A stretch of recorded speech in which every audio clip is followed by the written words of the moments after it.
Happy Friday, Junior, everybody. It is Thursday, May 14th. Let's do the pledge. I pledge allegiance to the flag of the United States of America and to the republic for which it stands, one nation under God, indivisible, with liberty and justice for all. Okay, my story today is one of my favorite authors again, Jan Brett. Daisy Comes Home. 3.8 is our level today.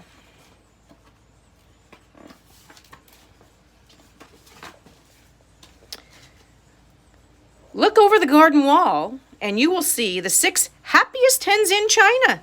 They live in Mei Mei's sandy yard by the Li River, where they lay brown eggs every day for Mei Mei to sell at the market. But it was not always this way.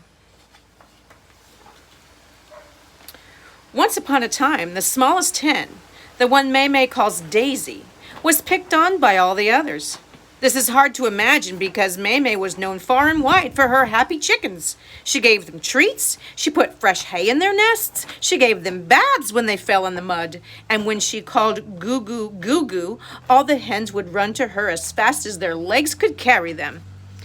Even Mei Mei's egg baskets were painted with big red characters that read, "Happy Hens," and she tried to make it so. But every night when it was time to roost in the hen house, the other hens picked on Daisy.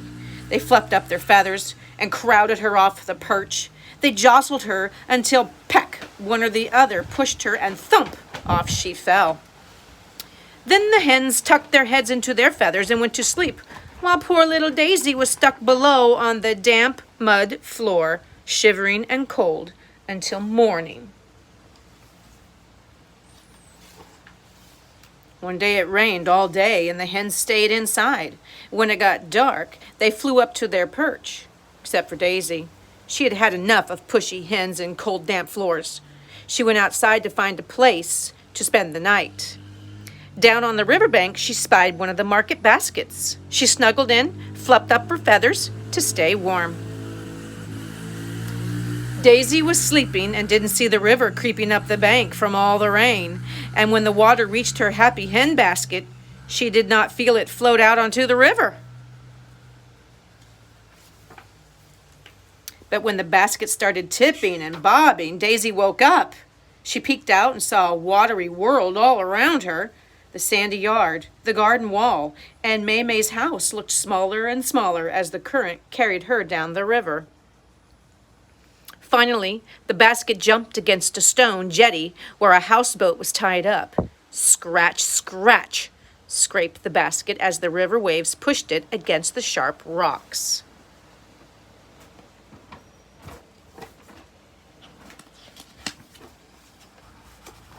A dog was sitting on the dock of the houseboat, and when he saw the plump hen bobbing in the basket, he barked and scrambled toward her. Daisy squawked and pecked and beat the air with her wings. It was enough to tip the basket off the rocks, and she floated away just in time. Dawn broke over the Gui Mountains as the basket drifted along the river. Branches brushed against it. Fish swam silently by, and birds flew overhead. Suddenly, Daisy felt a thump. Daisy looked up and saw 2 big horns and a pair of surprised eyes looking down at her. The basket had drifted into the legs of a great big water buffalo, taking a morning drink. The buffalo snorted loudly, scaring Daisy. She flew forward and nipped his furry muzzle and flapped her wings. She scared the water buffalo. He turned and galloped up the bank, scattering the ducks as he ran. His splashes made waves that carried the basket back into the middle of the river.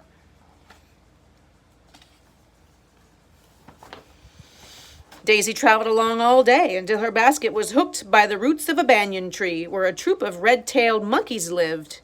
The curious monkeys eyed Daisy and climbed down for a closer look. Daisy froze as one monkey crept up to the basket and reached in. Daisy flapped and pecked and nipped and squawked. The startled monkey pushed the basket away. It broke loose from the tree and floated on down the river. Daisy wondered what would happen next.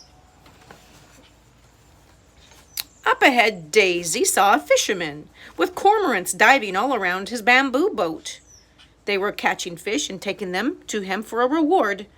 The fisherman felt a soft thump behind him. Thinking it was a cormorant, he reached back and grabbed, and surprised he was to see that he was holding a hen instead of a cormorant. "Finders keepers," he exclaimed. "Little fish, big fish, silver fish, white fish, that's what I sell at the market. But today I will have this tender young chicken." He put a net over the basket and headed to shore with poor Daisy inside.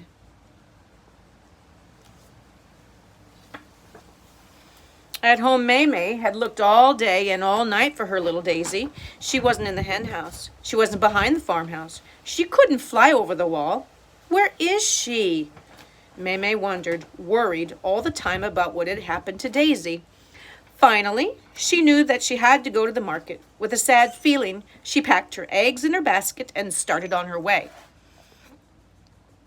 As the basket swung back and forth, the red characters on the sides of her baskets made Maymay feel sadder and sadder.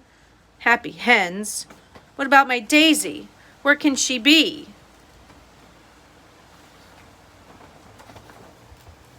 At the market, Maymay found a place and arranged the eggs in clean, sweet-smelling straw.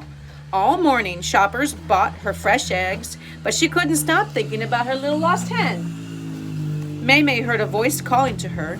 It was her friend Zhang, calling from the back of a bike cart. "A fisherman has a happy hen's basket," he shouted. "What?"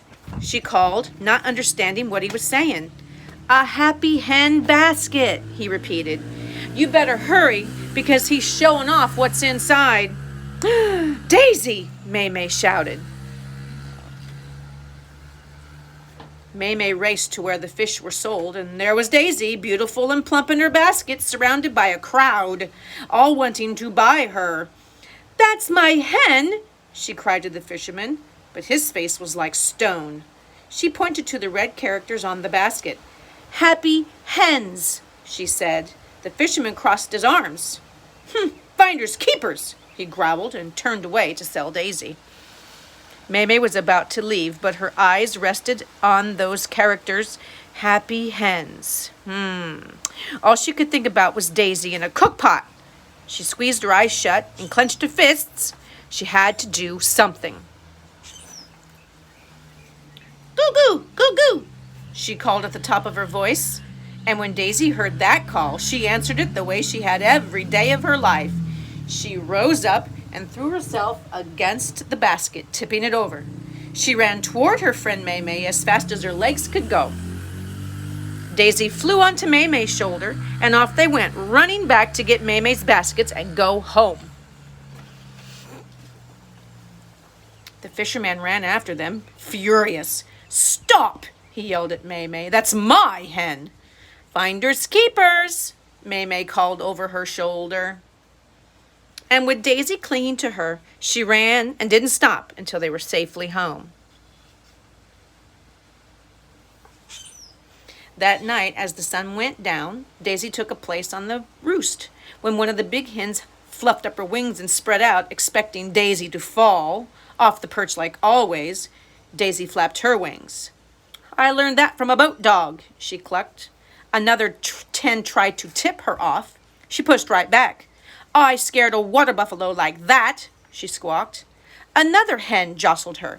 Peck, peck, peck. Daisy kept her place on the perch and beat the air with her wings. She remembered the monkey, and she pecked and flapped all over again. And that was when the hens gave Daisy a place of her own.